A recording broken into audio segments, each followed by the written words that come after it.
प्यारे दर्शकों नमस्कार। तारीख है आज 21 जुलाई 2026, दिन मंगलवार, हिंदी तिथि आषाढ़ माह शुक्ल पक्ष अष्टमी।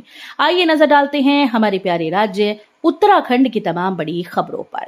वीडियो शुरू करने से पहले कमेंट बॉक्स में जय हिंद लिखकर हमें सपोर्ट करें। तो चलिए शुरू करते हैं। उत्तराखंड में चारधाम यात्रा स्थगित, भारी बारिश और भूस्खलन के चलते प्रशासन का बड़ा फैसला। उत्तराखंड में लगातार हो रही भारी बारिश, मौसम विभाग द्वारा जारी रेड और ऑरेंज अलर्ट और चारधाम यात्रा मार्ग के विभिन्न हिस्सों में भूस्खलन के कारण उत्पन्न प्रतिकूल परिस्थितियों को देखते हुए सोमवार को एहतियातन चारधाम यात्रा अस्थायी तौर पर रोक दी गई। अधिकारियों ने ये जानकारी दी। अधिकारियों के अनुसार यात्रियों की सुरक्षा को सर्वोच्च प्राथमिकता देते हुए मौजूदा मौसम और यात्रा मार्गों की स्थिति के मद्देनजर ये निर्णय लिया गया है।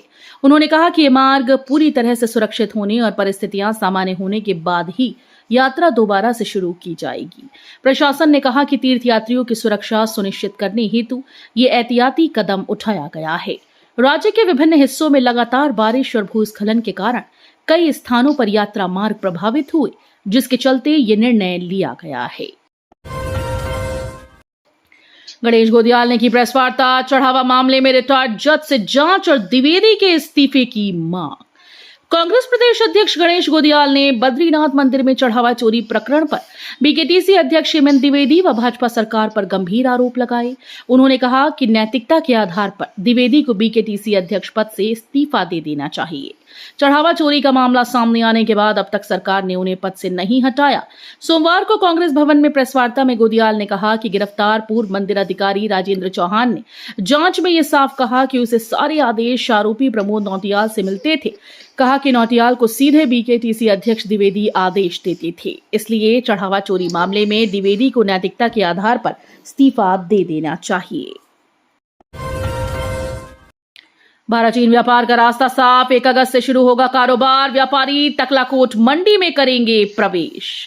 भारत चीन सीमा व्यापार को लेकर कई दिनों से बनी ऊहापोह और असमंजस की स्थिति अब पूरी तरह से खत्म हो गई। चीन के कस्टम और व्यापारिक अधिकारियों की तरफ से कारोबार शुरू करने का आधिकारिक संदेश धारचूला प्रशासन को प्राप्त हो गया। इसके बाद तय हुआ कि भारतीय व्यापारी 1 अगस्त को चीनी मंडी तकलाकोट में प्रवेश करेंगे और व्यापार का विधिवत शुभारंभ करेंगे। ऋषिकेश कर्णप्रयाग रेल परियोजना, सुरंगों में शुरू हुई डिजिटल केबलिंग, बनेगी आधुनिक rail line. Rishikesh Karnaprayag rail परियोजना ने अब डिजिटल अवसंरचना के सबसे अहम चरण में प्रवेश कर लिया। सभी 16 रेल सुरंगों की खुदाई पूरी होने और अधिकांश सिविल कार्य समाप्त होने के बाद अब सुरंगों में अंतर्राष्ट्रीय मानकों के अनुरूप बिजली, प्रकाश, high speed fibre optical network, संचार और सिग्नल प्रणाली की केबलिंग शुरू हो गई। रेल विकास निगम लिमिटेड ने यह कार्य 2 विशेषज्ञ कंपनीज को सौंपा है। परियोजना पूरी होने पर पूरी rail line real time monitoring, CCTV निगरानी, ट्रेन नियंत्रण प्रणाली, आपातकालीन संचार और हाई स्पीड डेटा नेटवर्क से संचालित होगी। 125 किलोमीटर लंबी ब्रॉडगेज ऋषिकेश कर्णप्रयाग रेल परियोजना उत्तराखंड ही नहीं, देश की सबसे आधुनिक रेल परियोजनाओं में गिनी जा रही है। हरिद्वार पहुंचे राकेश टिकैत, वन गुर्जरों के हकों की महापंचायत में हुए शामिल, किसानों ने किया स्वागत। भारतीय किसान यूनियन के राष्ट्रीय प्रवक्ता राकेश टिकैत हरिद्वार के श्यामपुर कांगड़ी में आयोजित होने वाली वन गुर्जरों के हकों की महापंचायत में शामिल होने पहुंचे। टोल प्लाजा बहादुराबाद पर बड़ी संख्या में किसानों ने फूल मालाओं से उनका भव्य स्वागत किया। टिकैत ने आगामी कांवड़ यात्रा को लेकर प्रशासन से अपील करते हुए कहा कि हरिद्वार आ रहे शिव भक्तों के साथ किसी भी प्रकार का अभद्र व्यवहार या धक्का मुक्की नहीं होनी चाहिए। उन्होंने कहा कि हरिद्वार आस्था का केंद्र है, इसलिए प्रशासन श्रद्धालुओं के साथ सहयोगात्मक रवैया अपनाए। कांवड़ टाइगर रिजर्व की हर गतिविधि पर डिजिटल नजर, सीटीआर की सीमाओं पर लगेंगे एआई कैमरे। कांवड़ टाइगर रिजर्व की सीमाओं पर वन्य जीवों की निगरानी को अधिक आधुनिक बनाने की योजना बनाई जा रही है। पार्क प्रशासन जल्द ही अत्याधुनिक एआई कैमरे खरीदने की तैयारी कर रहा है। कैमरे पार्क की सीमाओं पर लगेंगे, जो बाघ, हाथी, गुलदार समेत अन्य वन्य जीवों की पहचान कर उनकी गतिविधियों की जानकारी कंट्रोल रूम और वन कर्मियों को देंगे। सीटीआर में वनों और वन्य जीवों की सुरक्षा के लिए एम स्ट्राइप सर्विलांस समेत आधुनिक तकनीकों का इस्तेमाल किया जाता है। अब पार्क प्रशासन पार्क की पूरी सीमा को एआई लैस कैमरों से सुरक्षा देने की तैयारी में है। इसके लिए विभिन्न कंपनीज के प्रतिनिधियों के साथ बैठक आयोजित की जाएगी। बैठक में कंपनीज अपने अपने कैमरों की तकनीकी खूबियों का प्रदर्शन करेंगी। आंगनबाड़ी के पैसे भेजने का झांसा देकर महिला के खाते से 37,000 रुपए उड़ाए, पुलिस ने शुरू की जांच। डिलीवरी और आंगनबाड़ी की धनराशि खाते में भेजने का झांसा देकर साइबर ठग ने रानीखेत निवासी एक महिला के खाते से 37,540 उड़ा लिए। पीड़िता की शिकायत पर कोतवाली रानीखेत पुलिस ने अज्ञात व्यक्ति के खिलाफ प्राथमिकी दर्ज कर जांच शुरू कर दी। पुलिस को दी तहरीर के अनुसार सिलंगी गांव ताड़ीखेत निवासी गंगा के मोबाइल नंबर पर 9 अप्रैल को एक अज्ञात व्यक्ति ने फोन किया। आरोपी ने खुद को मददगार बताते हुए कहा कि डिलीवरी और आंगनबाड़ी के पैसे उनके खाते में आने हैं, लेकिन तकनीकी समस्या के कारण ट्रांसफर नहीं हो पा रहे। आरोपी ने गूगल पे के माध्यम से पैसे भेजने की बात कही और बाद में स्क्रीनशॉट भेजने को कहा। इसके बाद उसने पैसे भेजने की जानकारी देकर खाते का बैलेंस चेक करने को कहा। जब महिला ने अपना खाता देखा तो उसमें से 37,540 रुपए गायब मिले। बारिश के बीच पैर फिसलकर गंगा में बहा, फिर टापू पर दलदल में फंसा व्यक्ति। एसडीआरएफ ने ऐसे बचाई जान। पशुलोक बैराज क्षेत्र में गंगा नदी के बीच बने टापू में फंसे एक व्यक्ति को एसडीआरएफ की टीम ने सकुशल बाहर निकाला। सुरक्षित बाहर निकलने पर व्यक्ति ने एसडीआरएफ की टीम का आभार जताया। एसडीआरएफ निरीक्षक कविंद्र सजवाण ने बताया कि जिला कंट्रोल रूम से सूचना मिली कि पशुलोक बैराज से पहले गंगा नदी के बीच बने एक टापू पर एक व्यक्ति फंसा है, जो हाथ हिलाकर सहायता की गुहार लगा रहा है। सूचना के बाद त्रिवेणी घाट पर तैनात एसडीआरएफ की टीम, जल पुलिस और आपदा राहत दल ने संयुक्त रेस्क्यू अभियान शुरू किया। मसूरी देहरादून मार्ग पर भूस्खलन का खतरा बरकरार, कोलूखेत के पास सड़क धंसने से बढ़ी चिंता।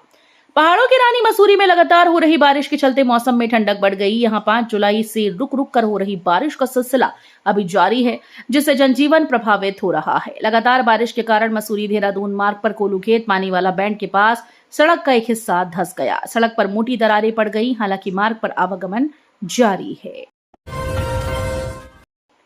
बागेश्वर में इंटर कॉलेज के प्रधानाचार्य की हत्या का मामला, आरोपी वरिष्ठ प्रशासनिक अधिकारी निलंबित। बागेश्वर में इंटर कॉलेज के प्रधानाचार्य की हत्या के आरोपी वरिष्ठ प्रशासनिक अधिकारी को निलंबित कर दिया गया। आज बेसिक शिक्षा निदेशक ने उसके निलंबन का आदेश जारी किया। उत्तराखंड में शिक्षक की हैवानियत, संगीत सिखाने के नाम पर 12 साल की बच्ची से छेड़छाड़, पॉक्सो में केस दर्ज। रामनगर के एक प्रतिष्ठित निजी स्कूल में शर्मसार करने का मामला सामने आया। एक छात्रा के परिजनों ने विद्यालय के एक शिक्षक पर उनकी 12 साल की छात्रा से संगीत सिखाने के नाम पर छेड़छाड़ करने का आरोप लगाया। पुलिस ने तहरीर के आधार पर आरोपी शिक्षक के खिलाफ पॉक्सो समेत विभिन्न धाराओं में प्राथमिकी दर्ज कर ली। रामनगर निवासी एक महिला ने पुलिस को दी तहरीर में बताया कि उनकी 12 साल की बेटी है, जो रामनगर के एक निजी विद्यालय में पढ़ती है। आरोप लगाया कि विद्यालय के संगीत शिक्षक तेलीपुरा निवासी जस्टिन ने संगीत सिखाने के नाम पर उनकी बेटी के साथ छेड़छाड़ की।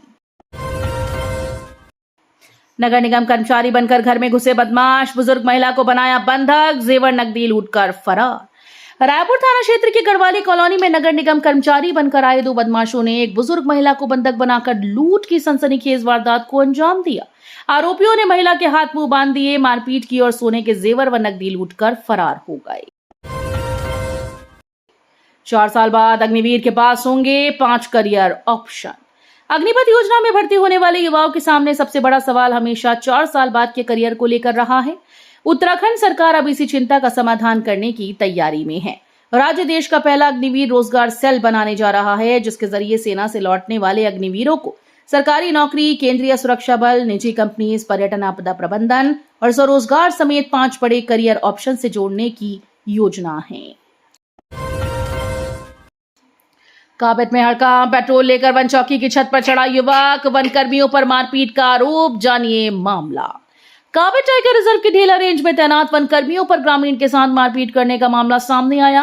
घटना के बाद पीड़ित का भतीजा ढेला वन चौकी पहुंचा, जहां वो चौकी की छत पर चढ़ गया और वन कर्मियों पर कार्रवाई करने और उन्हें निलंबित करने की मांग करने लगा। तो ये थी उत्तराखंड की बड़ी खबरें। हम मिलेंगे अगले बुलेटिन में, तब तक के लिए धन्यवाद।